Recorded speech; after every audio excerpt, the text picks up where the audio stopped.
Afternoon. What's going on, YouTube? Okay, let's talk about it.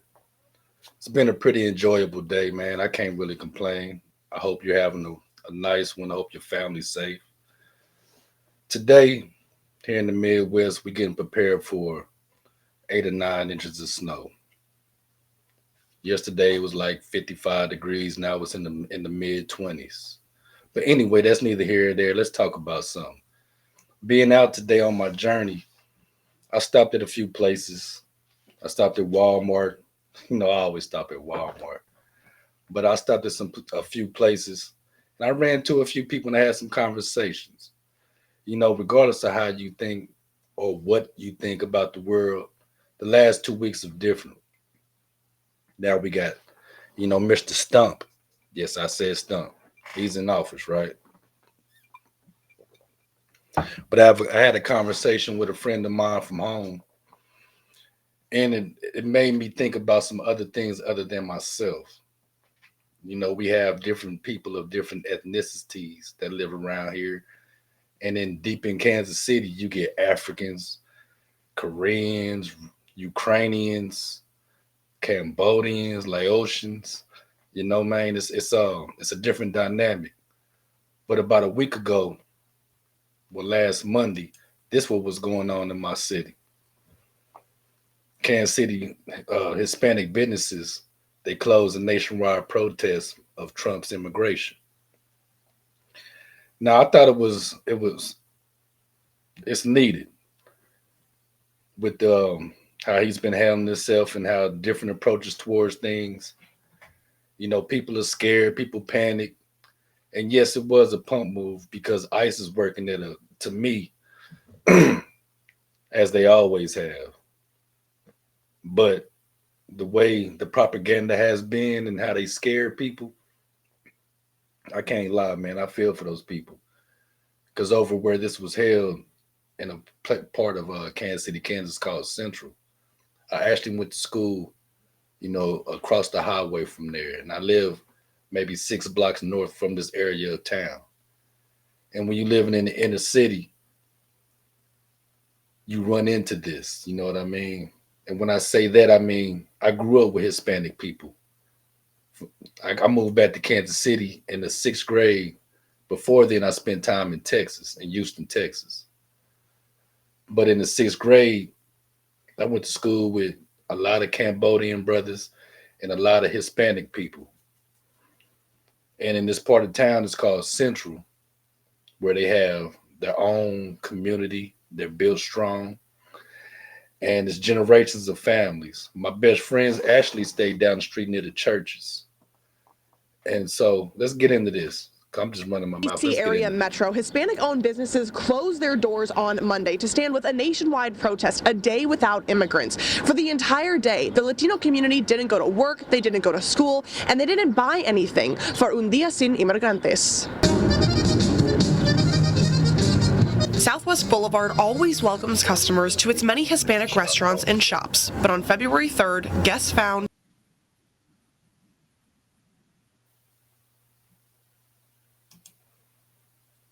All right. When I see things like that, that whole community got scared and spooked. Maybe there are people that shouldn't be there, maybe not. But what I do know is when I go there on the weekends, they have a line of food trucks, and I can support the brothers I went to school with and their families and give it back to that community. As I said, I grew up like 2 blocks north from there. But here's the thing: when you grew up in Kansas City, in my part of town, this is what I noticed, right? A lot of people, let's say South American, Central American people, they're different ones. El Salvadorian, Peruvian, um, Mexican, Belizean. It's all kind of different people there, right? And Guatemalans. It's a lot of Guatemalans. And what I realized is a lot of people they have the same racial issues that we have. Guatemalans don't like Mexicans. Mexicans don't like El Salvadorians. But anyway, with that being said, is for me going to school, I noticed a big difference in that. and how they looked at each other, people that were from the states, and how people from other countries were looked at, well, Hispanic countries, and a lot of those people voted Trump.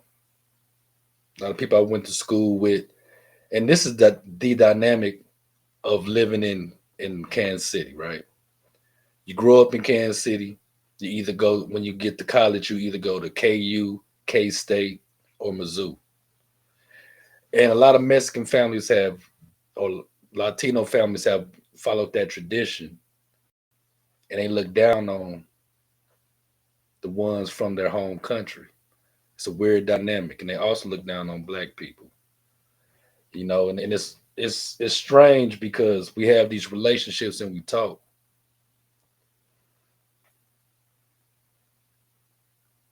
You know, I don't even know what to say because I'm proud of who I am and I'm proud of my people. So why wouldn't they be proud of theirs also? I believe in helping them, but they don't quite believe in helping us. If they have just reasons, so be it. We all should be men and stay on our own and support what we like and what we love. Let's leave it like that. But I realized, having some conversations, as I said, that people actually are mad because they gave their vote to Mr. Stump. And I'm at the point where I don't see why you should be mad now.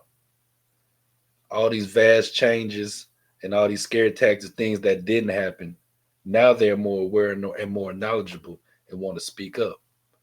There was a protest down at the plaza, which is a high price shopping district. It's like the Beverly Hills of Kansas City.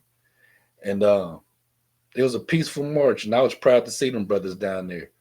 But all black and brown brothers. You had some people from the Middle East down there. They were all marched together, and I was proud to see that. It wasn't a violent act. So this is what I'll say. Whether you believe it or not, something has changed in our world. And a lot of people say, oh, it's not about color, it's not about color. But you know what? After watching what I seen, it made me think. Black History Month just got erased. Basically, this is February. You know, May's coming. I wonder if they're going to celebrate Cinco de Mayo or give them people what they need, right? Martin Luther King's birthday just passed. You know, and I say this in the conversation I've had, a friend of mine, she has two teenage girls. And I have a teenager that's still in high school, my last child. When you ask them about Black history or anything of that nature, I was told that there wasn't a such thing as slaves. All there were indentured service. Now, how about this one, right? I know where my mother and father from. I know how my mother got their last name, right? I know the farm that they was on, that their family raised. It wasn't a farm, but I know that how far in generations it go back. Okay. So the history I got, I don't think I was told any lies, and from how I grew up and the literature that was available at the time, everybody got a good dose of who their neighbor was. We learned about Indians. We learned about the horrible situation over in for the Jewish during the Holocaust. We learned about different religions in school. When I was in like middle school and high school, it was still a thing in the 90s. And you always used to catch the Motown episodes like Motown 25. It was always something on TV to remind you about each other's history. And that fails to exist. Not just black and brown people, but all people. History is being erased. And when the kids told me that, and my daughter told me the same thing, it made me just think of everything I just said. It's just erased in time. But anyway, a question I have to you is, do you feel safe? Are you safe? Do you feel secure in your job? The way things are now, you're either gonna work from home and do the statistics. Unemployment's going up, right? Inflation's going up. Eggs, water, basic needs are going up. Basic necessities, I should say, is going up. And my last question I want to ask is, do you feel safe? Do you feel safe flying? I had some trips planned. I'm a brain injury survivor. I'm able to travel as I please now. I'm scared to fly now, the way these jokers are falling out the sky. So ask yourself those three questions. Do you feel safe? Do you have job security? And when you travel, are you going to fly? I'm just saying. And another thing I kind of want to, this was interesting about last week also. They're looking at waste, fraud, and abuse. Just got access to Treasury payment accounts to showcase all of the fraud going on, billions and billions of dollars. They're already saving billions of dollars a day. We have to look at spending. We have to look at tax cuts as well. But it's very important. There are multiple factors that go into inflation. We have to recognize that and try to fight our way forward and grow the economy in a way that wages grow with the challenges we have ahead, and that people can afford eggs and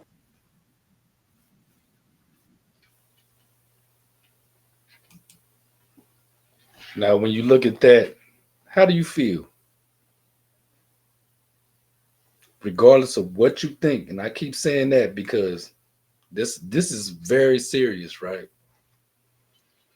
If the tariffs go up, what we know is everyday living, our expenses are going to increase.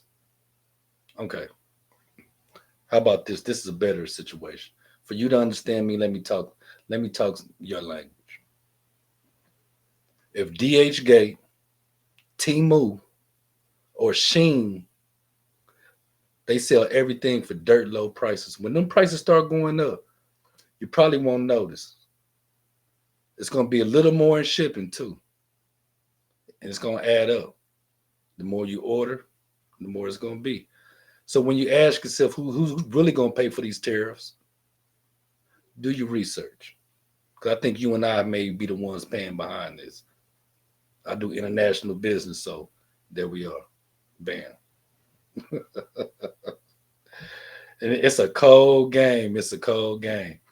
And let me ask you this too. What do you think about the Gaza Strip now? With Mr. Stump trying to get that, acquire that, or whatever he's doing over there. Is that going to be the new Vegas? I think not. I think not. But those are just my thoughts for the day. I can go on and on. And this is what I discussed too with somebody that played very ignorant with me. And to them I say, my heart goes out to you, right?